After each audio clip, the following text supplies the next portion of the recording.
السلام علیکم ورحمۃ اللہ وبرکاتہ۔ الحمد للہ نحمده ونستعینه ونستغفره ونؤمن به ونتوکل علیہ ونعوذ باللہ من شرور انفسنا ومن سیئات اعمالنا، من يهده الله فلا مضل له ومن يضلله فلا هادي له، ونشهد أن لا إله إلا الله وحده لا شريك له ولا نظير له ولا مثل له ولا مثال له، ونشهد أن سيدنا وسندنا وشفيعنا ومرشدنا ومولانا وملجانا محمد وبارك وسلم وصل عليه۔ أعوذ بالله من الشيطان الرجيم، بسم الله الرحمن الرحيم۔ إن الله اشترى من المؤمنين أنفسهم وأموالهم بأن لهم الجنة، يقاتلون في سبيل الله فيقتلون ويقتلون وعدا عليه حقا في التوراة والإنجيل والقرآن، صدق الله مولانا العظيم وبلغنا رسوله النبي الكريم، ونحن على ذلك لمن الشاهدين والشاكرين، والحمد لله رب العالمين۔ يا رب صل وسلم دائما أبدا على حبيبك خير الخلق كلهم۔ گرامی قدر معزز حاضرین، میرے واجب الاحترام بزرگوں اور عزیز نوجوان ساتھیوں، میں نے آپ کے سامنے قرآن مجید فرقان حمید میں سے ایک آیت کریمہ تلاوت کی ہے۔ رب ذوالجلال سے دعا ہے کہ ذات بزرگ و برتر مجھے اس کی روشنی میں صحیح صحیح کہنے کی اور سمجھانے کی توفیق عطا فرمائے۔ پھر اللہ رب العزت کی ذات اس مختصر وقت میں جو کچھ کہا سنا جائے، اس کہنے سننے کو محض اپنی رضا کے لیے اپنی بارگاہ میں قبول و منظور فرمائے، ہم سب کی نجات اور ہدایت کا، مغفرت کا ذریعہ اور سبب بنائے۔ میری آج کی مختصر گزارشات کا موضوع اور عنوان تحفظ ختم نبوت ہے۔ یہ عنوان ہے، اسی سے متعلق چند باتیں عرض کرنی ہیں۔ اللہ رب العزت صحیح صحیح کہنے کی، سمجھانے کی، سمجھنے کی، عمل کرنے کی توفیق عطا فرمائے۔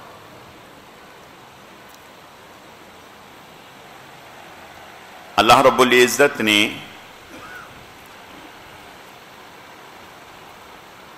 دین میں سب سے اونچا عمل، اعمال تو سبھی اونچے ہیں، جو عمل اللہ کی رضا کے لیے اس کی بارگاہ میں قبول ہو جائے وہ اونچا عمل ہے۔ ہمارے بڑوں میں سے کسی نے پوچھا کہ حضرت کون سا عمل بڑا ہوتا ہے، کون سا چھوٹا ہوتا ہے؟ انہوں نے کہا کہ جو عمل اللہ کے ہاں قبول ہو جائے وہی بڑا ہے۔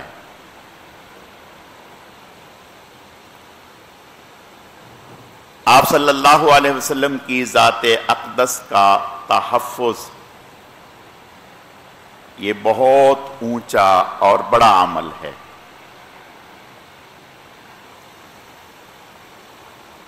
آپ صلی اللہ علیہ وسلم کی حیات مبارکہ میں صحابہ کرام رضوان اللہ علیہم اجمعین مختلف غزوات میں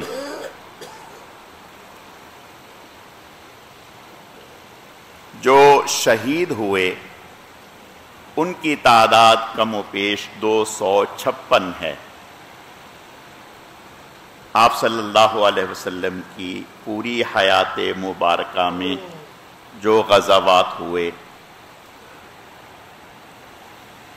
ان میں کل صحابہ کرام رضوان اللہ علیہم اجمعین جو شہید ہوئے وہ 256 ہیں۔ پھر آپ صلی اللہ علیہ وسلم کے دفاع کے لیے، آپ کے تحفظ کے لیے مسیلمہ کذاب سے جو لڑائی ہوئی، اور مسیلمہ کذاب کے خلاف آپ صلی اللہ علیہ وسلم نے اپنی حیات مبارکہ میں آخری گھڑیوں میں، آخری دنوں میں آپ نے لشکر روانہ کیا۔ ابھی یہ لشکر نکلا ہی تھا کہ آپ کا وصال ہو گیا۔ پھر آپ صلی اللہ علیہ وسلم کی رحلت کے بعد، وصال کے بعد، صحابہ کرام رضوان اللہ علیہم اجمعین نے مسیلمہ کذاب سے لڑائی کی۔ اس میں جو صحابہ کرام رضوان اللہ علیہم اجمعین مسیلمہ کذاب سے لڑتے ہوئے شہید ہوئے، ان کی تعداد کم و بیش 1200 ہے۔ 1200 صحابہ کرام رضوان اللہ علیہم اجمعین جو ہے وہ شہید ہوئے، جن میں بدری صحابی بھی تھے، حدیبیہ والے بھی تھے، اور قرہ بھی تھے۔ تو اندازہ کریں کہ صرف اس ایک موقع پر حضور کے دفاع میں جو لڑی گئی، اس میں اتنی بڑی تعداد صحابہ کرام رضوان اللہ علیہم اجمعین کی شہید ہوئی ہے۔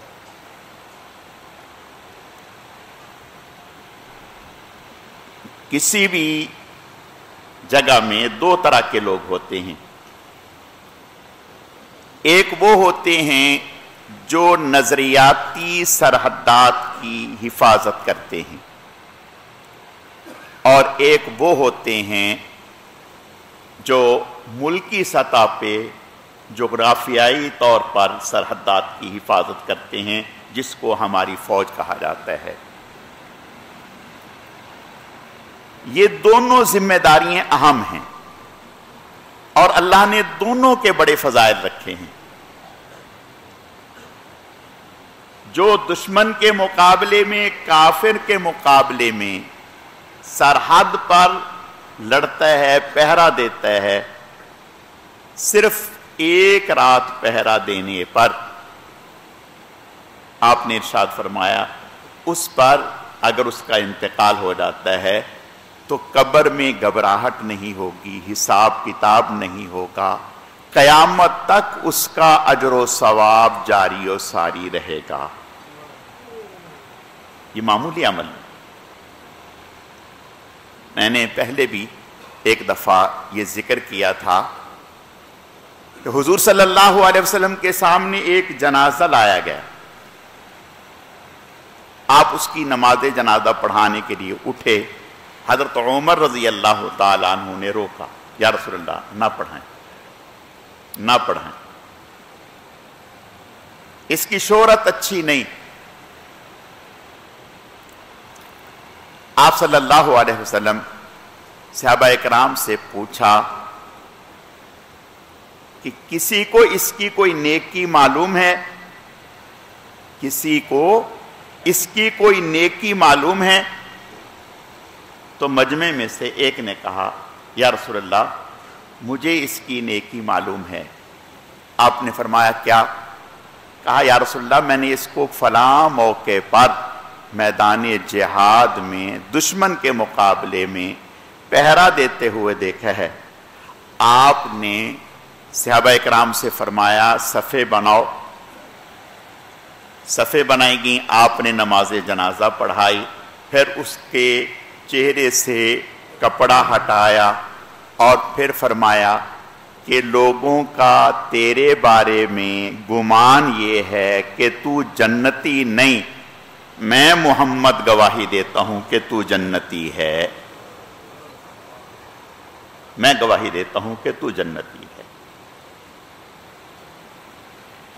اس سے پتہ چلا کہ میدان جہاد میں کافروں کے مقابلے میں پہرا دینا اللہ تعالیٰ کے ہاں کتنا محبوب اور اونچا عمل ہے۔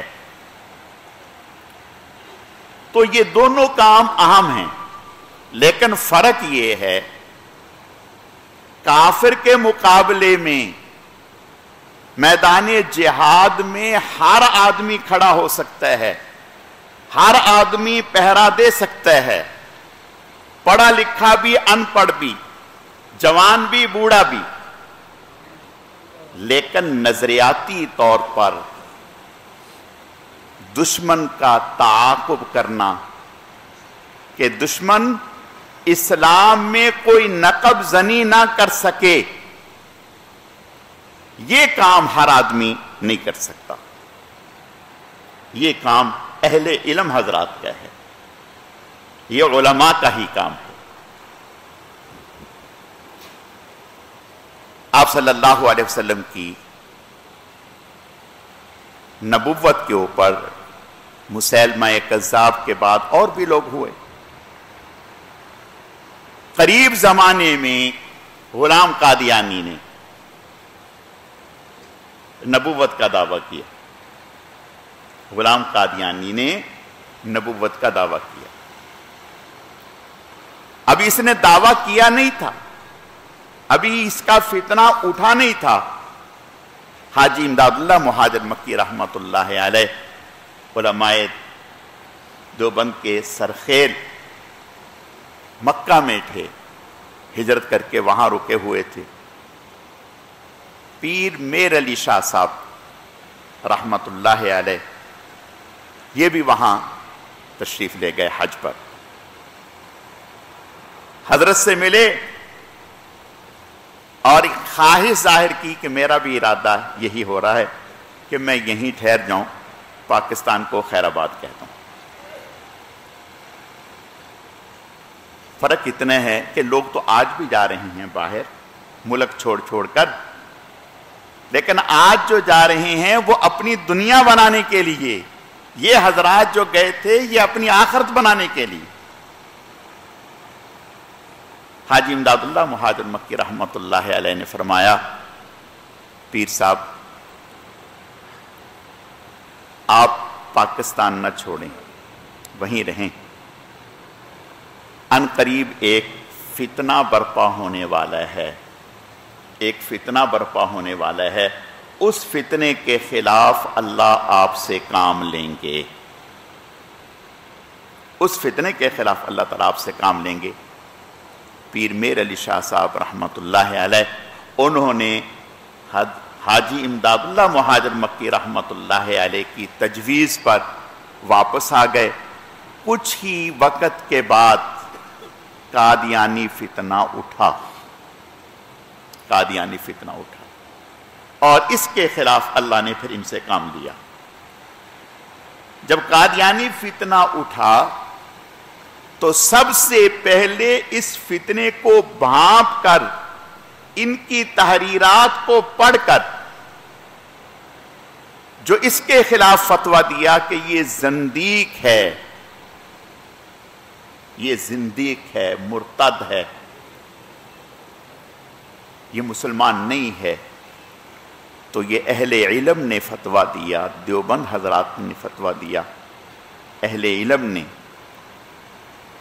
اگر وہ فتویٰ نہ دیتے تو امت کس قدر پریشانی میں مبتلا ہوتی۔ انہوں نے بر وقت رہنمائی فرمائی۔ پھر اس کے بعد بہاولپور میں عدالت میں ایک مقدمہ دائر ہوا۔ مقدمہ ایک مسلمان لڑکی کی طرف سے۔ اس مسلمان لڑکی نے یہ کہا کہ میرا شوہر قادیانی ہو گیا، لہذا قادیانی کافر ہیں، اب میرے تنسیخ نکاح کا فیصلہ کیا جائے، یعنی عدالت یہ فیصلہ سرزد کرے کہ میرا نکاح اس شخص سے ختم ہو گیا۔ یہ سب سے پہلا مقدمہ لگا بہاولپور کی عدالت میں،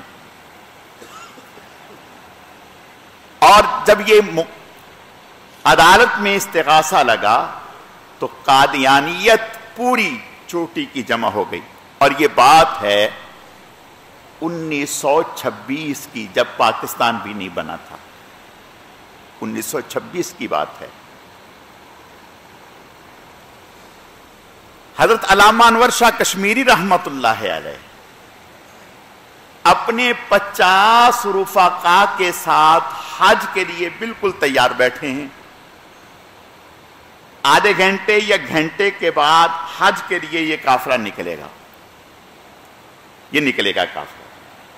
ادھر سے بہاولپور کے مسلمانوں نے علماء کے مشورے سے چند ایک علماء کو دارالعلوم دیوبند بھیجا اور ان سے جا کر کے صورتحال بتلائی کہ بھئی وہاں کے اہل علم حضرات یا مسلمان وہ ہمت نہیں رکھتے ہیں کہ قادیانیوں کا عدالت کے روبرو مقابلہ کیا جائے دلائل کی صورت میں، ہم آپ کے پاس آئے ہیں کہ آپ ہماری معاونت کریں۔ یہ حضرات پہنچے، خط دکھایا علامہ انور شاہ کشمیری رحمت اللہ علیہ کو، حضرت نے خط پڑھا، تھوڑی دیر سر جھکائے رکھا اور پھر اپنے ساتھیوں سے جو تیار بیٹھے تھے سامان کے ساتھ کہ اب یہ حج کے لیے نکلنے ہیں، ان سے کہا کہ اللہ نے زندگی رکھی، انور شاہ پھر کبھی حج کو جائے گا، ابھی حج کو نہیں جا رہا، آپ حج پر چلے جائیں۔ اب یہ کوئی معمولی بات نہ تھی، بہت بڑی بات تھی۔ اب لوگ حضرت علامہ انور شاہ کشمیری رحمت اللہ علیہ بہت اونچے درجے کے لوگ آدمی تھے، بہت اونچے درجے کے آدمی تھے، ایسی نورانیت، ایسا علم کہ جنہیں دیکھ کر علامہ اقبال رحمت اللہ علیہ کھڑے ہو جاتے تھے، جنہیں دیکھ کر علامہ اقبال رحمت اللہ علیہ کھڑے ہو جاتے تھے، ایسے اونچے درجے کے آدمی تھے علامہ انور شاہ کشمیری رحمت اللہ علیہ۔ اور اللہ نے ایسا بلا کا حافظہ دیا، ایک دفعہ مصر تشریف لے گئے، وہاں کی لائبریری میں گئے، جب لائبریری میں گئے وہاں کتابیں دیکھتے دیکھتے ایک کتاب نظر پڑی، تو وہ کتاب حضرت کو درکار تھی، لیکن ہندوستان میں وہ کتاب حضرت کو نہیں مل رہی تھی۔ حضرت نے وہ کتاب دیکھی، ان سے کہا کہ بھائی مجھے پڑھنے کے لیے یہ کتاب دے دیں، میں اپنے جگہ لے جاؤں، پڑھوں اور پھر میں واپس کر دوں۔ انہوں نے کہا نہیں، ایسا نہیں، ایک ہی نسخہ ہے، ہم نہیں دے سکتے، آپ یہیں لائبریری میں بیٹھ کے پڑھ۔ حضرت نے لائبریری میں بیٹھ کے پڑھا، اس کتاب کو پڑھا، شروع سے آخر تک پڑھا، آ گئے ہندوستان میں آ کر، دارالعلوم دیوبند میں آ کر اس کتاب کو لکھوایا، اس کتاب کو لکھوایا اپنے حافظے پر، اس کتاب کو لکھوایا، لکھوانے کے بعد اس کو چھپوایا، چھپوانے کے بعد اس کا ایک نسخہ وہاں بھیجا اور ان سے کہا کہ اس کو اس سے موازنہ کر کے دیکھو، کسی کوئی شوشے کا فرق ہے؟ جب انہوں نے دیکھا تو ان کی حیرت کی انتہا نہ رہی کہ امام بخاری کا حافظہ ہم نے سنا تھا کہ ان کا حافظہ اتنا تھا، کہ جس بات کو ایک دفعہ سن لیتے تھے تو پھر وہ میموری میں ایسی محفوظ ہوتی تھی جیسے کمپیوٹر میں محفوظ ہوگی. امام بخاری کے بعد اگر کسی کا حافظہ دیکھا ہے تو علامہ انور شاہ کشمیری رحمت اللہ علیہ، ایسا حافظہ. تو حضرت نے اپنے احباب سے کہا کہ بھائی انور شاہ نہیں جا رہا. انہوں نے کہا حضرت ہم تو آپ کی وجہ سے تیار ہوئے اور یہ پورا گروپ ہے حجاج کا، 50 لوگ ہیں، ابھی نکلنا ہے. چلو اگر چند دن ہوتے تو کوئی بات، ابھی نکلنا ہے. حضرت نے فرمایا سنو، میں اگر حج پر گیا تو میں حج سے فارغ ہو کر آپ صلی اللہ علیہ وسلم کے روضہ اطہر پر بھی جاؤں گا، اور جب میں آپ کے روضے پر جاؤں گا اور جا کر کے سلام پڑھوں گا تو اس وقت اگر وہاں سے یہ کہہ دیا کہ انور شاہ تم اپنا شوق پورا کرنے کے لیے میرے روضے پر آگے، میری ناموس اور عزت کا مسئلہ تھا اس کے لیے وہاں نہیں گئے، تو انور شاہ کے پاس کچھ کہنے کے لیے ہوگا؟ نہیں، میں ایسے نہیں جا سکتا، میں نہیں جا سکتا.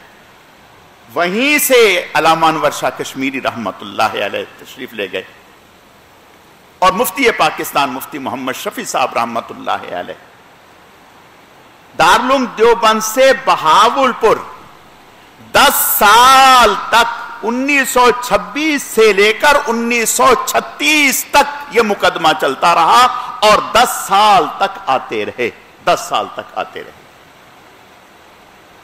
اور آ کر کے روبرو جج کے سامنے بات کرتے رہے. پھر ایک موقع ایسا آیا جب سارے دلائل دے دیے، قادیانی بہت زیادہ، تو حضرت علامہ انور شاہ کشمیری رحمت اللہ علیہ جج سے مخاطب ہو کر کے فرمانے لگے جج صاحب اس سے کہیں اگر یہ نہیں مان رہا تو میں یہاں کھڑے کھڑے مرزا غلام قادیانی کو اس کی قبر میں جہنم میں جلتا ہوا دکھا دوں گا. اب جب یہ بات سنی تو وہ مرزا اس کے پاؤں تلے سے زمین نکل گئی، پاؤں تلے سے زمین نکل گئی، خاموش ہو گیا. فیصلہ مسلمانوں کے حق میں ہو گیا. جب شاہ صاحب باہر نکلے تو کسی نے کہا حضرت یہ آپ نے اتنی بڑی بات کہہ دی کہ میں یہیں سے کھڑے کھڑے غلام قادیانی کو جہنم میں جلتا ہوا دکھاؤں گا، اگر نہ دکھا سکوں میری سزا گولی. تو یہ آپ نے کیسے کہہ دیا؟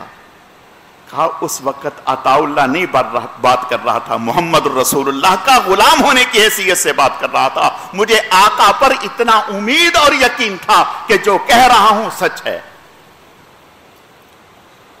یہی عطا اللہ شاہ بخاری رحمت اللہ علیہ کے صاحبزادے ابو ذر غفاری، 28 اگست کی بات ہے، ابھی 2 دن پہلے کی بات ہے. ملتان میں بارش ہو رہی تھی، ان کے بیٹے بڑے بیٹے کی قبر بیٹھ گئی، آج اخبار میں آیا ہے، قبر بیٹھ گئی اور مخصوص قبرستان ہے ان حضرات کا. جب قبر بیٹھی گئے دیکھا 29 سال پہلے انتقال ہوا، آج بھی کفن تک میلا نہیں ہوا تھا. کفن 29 سال کے بعد اس کی ویڈیو وائرل ہو گئی، کسی نے بنا دی، ویڈیو وائرل ہو گئی، بالکل کفن بھی میلا نہیں ہوا، 29 سال پہلے انتقال ہوا تھا. یہ کیا ہے؟ یہ وہ لوگ ہیں جنہوں نے اپنے آپ کو رسول اللہ کے لیے اور اس کے دین کے لیے پیش کر دیا تھا. ابھی مبارک ثانی ہماری سپریم کورٹ کا جو فیصلہ ہوا 22 اگست کو، اس نے دنیا بھر میں شہرت اختیار کی. اس فیصلے میں مبارک ثانی ایک شخص ہے جو 2 اداروں میں کام کرتا تھا. اس نے تفسیر تحریف شدہ، قرآن کی تفسیر تحریف شدہ تقسیم کی. جب تقسیم کی یہ خبر پھیلی، اس کے خلاف FIR کٹوائی گئی، اسے گرفتار کر لیا گیا۔ جب گرفتار کر لیا گیا تو عدالت نے اسے رہائی دے دی، عدالت نے اسے رہائی دے دی، اور یہ کہہ کر رہائی دے دی کہ بھئی یہ ان کا مذہبی حق ہے، اس نے اپنے ہی ادارے میں اور اپنے ہی بچوں کو دی ہے، تو لہٰذا ان کو یہ حق حاصل ہے کہ دے سکتے ہیں۔ اب جب یہ عدالت نے فیصلہ دیا، ہائی کورٹ نے دیا، پھر ریٹ ہوئی، پھر سپریم کورٹ میں آیا، پھر 6 فروری کو دوبارہ فیصلہ ہوا، پھر اسی فیصلے کو برقرار رکھا گیا اپنی سپریم کورٹ کے 3 رکنی جج نے، جن میں چیف جو ہے قاضی فائز عیسیٰ صاحب تھے۔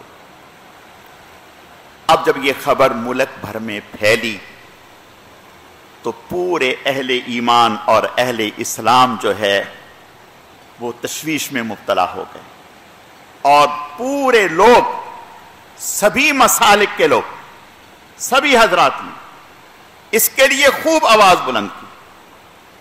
جب اس کے لیے آواز بلند کی، حتیٰ کہ اسمبلی میں بھی اس کے خلاف آواز اٹھی، تو حکومت نے دوبارہ درخواست دی سپریم کورٹ کو کہ اس کے اوپر نظر ثانی کی جائے، اور اس کے لیے علماء سے، جو بڑے علماء ہیں، مفتی تقی عثمانی صاحب دامت برکاتہم العالیہ، حضرت مولانا فضل الرحمان صاحب دامت برکاتہم العالیہ، اور چند ایک احباب،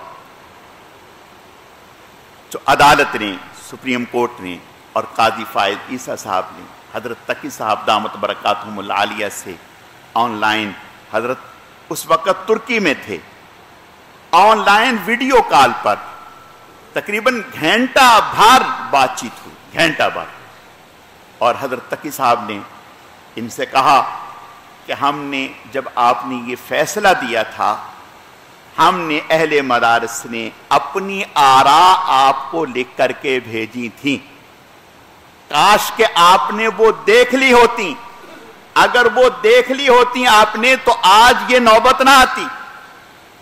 اس پر قاضی فائز عیسیٰ صاحب نے معذرت کی، کہا کہ ملک بھر سے ہمارے پاس علماء حضرات کی اتنی آراء آ چکی تھیں کہ وہ اتنی طویل کتاب کی صورت بن گئی تھی کہ ہمارے لیے دیکھنا ممکن نہ تھا، یہ ہماری غلطی ہے۔ اور یہ کہا کہ ہم بھی انسان ہیں، ہم سے غلطی ہو سکتی ہے، ہم اپنی غلطی کی اصلاح چاہتے ہیں، اور آپ ہمارے بڑے ہیں۔ حضرت تقی صاحب دامت برکاتہم العالیہ نے اس پر کچھ مواد جو تیار کیا ہوا تھا وہ پیش کیا، اور بتایا کہ یہ شکیں 7 نمبر 49 نمبر 42 نمبر شک جو ہیں ان کو ختم کیا جائے۔ چنانچہ سپریم کورٹ نے اس کو ختم کر کے فیصلہ مسلمانوں کے حق میں کر دیا، اسلام کے حق میں۔ تو الحمدللہ اسلام کی فتح ہوئی اور کفر کی شکست ہوئی۔ میرے عزیزو، یہ رسول اللہ صلی اللہ علیہ وسلم کا معجزہ ہے کہ آج دنیا کفر، یاد رکھے، انگریز اس ملک سے چلا گیا، لیکن اس نے اس ملک میں اپنے ایجنٹ چھوڑ رکھے ہیں جو وقتاً فوقتاً اس کوشش میں لگے ہوئے ہیں کہ یہاں ناموس رسالت کا جو قانون بن چکا ہے، کسی نہ کسی ذریعہ سے اس قانون کو کالعدم کر دیا جائے، ختم کر دیا جائے۔ لیکن انشاءاللہ ثم انشاءاللہ اللہ کے فضل و کرم سے جب تک ایک ایک مسلمان اور مسلمان کا بچہ اس سرزمین پر ہے، اپنا خون بہا دے گا۔ حضرت مولانا فضل الرحمان صاحب دامت برکاتہم العالیہ اور فرمایا کہ اگر تم نے معاہدہ کر چکے ہو کہ ہم ایسا کرنے جا رہے ہیں، اس قانون کو ختم کرنے جا رہے ہیں، تو پھر یاد رکھو فضل الرحمان بھی رسول اللہ کے روضے پر کھڑے ہو کر آمنے سامنے آپ سے یہ وعدہ کر کے آیا ہے کہ اپنا خون لٹا دے گا لیکن آپ کے قانون پر آنچ نہیں آنے دے گا۔ اور فرمایا کہ 72 سال میں 72 سال میں کبھی عدالت میں نہیں آیا، اللہ نے ایسا موقع ہی نہیں لایا، لیکن ناموس رسالت کے لیے میں چل کر کے اور اس کو اپنی سعادت سمجھ کر اگر مجھے سر کے بل بھی آنا پڑتا تو میں اس کے لیے تیار تھا، اور الحمدللہ جتنے بھی لوگ ہیں سبھی لوگ اپنی نمائندگی کرتے ہوئے عدالت میں پہنچے۔ آج سبھی کو مبارکباد پیش کی جا رہی ہے، اللہ نے یہ کامیابی مسلمان اہل ایمان اور اہل اسلام کو دی، اور دنیا بھر کے کفار کو جو پاکستان پہ نظریں لگائے بیٹھے تھے ان کو خائب و خاسر اور ذلیل کر دیا، اور اسلام کو اللہ نے اور اہل اسلام کو سرخرو کیا ہے۔ دعا ہے کہ جب تک یہ ملک رہے اللہ تعالیٰ اس ملک میں ناموس رسالت کا بھی اور ناموس صحابہ کا بھی تحفظ فرمائے۔ اللہ وہ دن نہ لائے کہ اس سرزمین پر ناموس رسالت کے آئین اور قانون پر کوئی آنچ آئے۔ اللہ رب العزت سمجھنے کی، عمل کرنے کی توفیق عطا فرمائے۔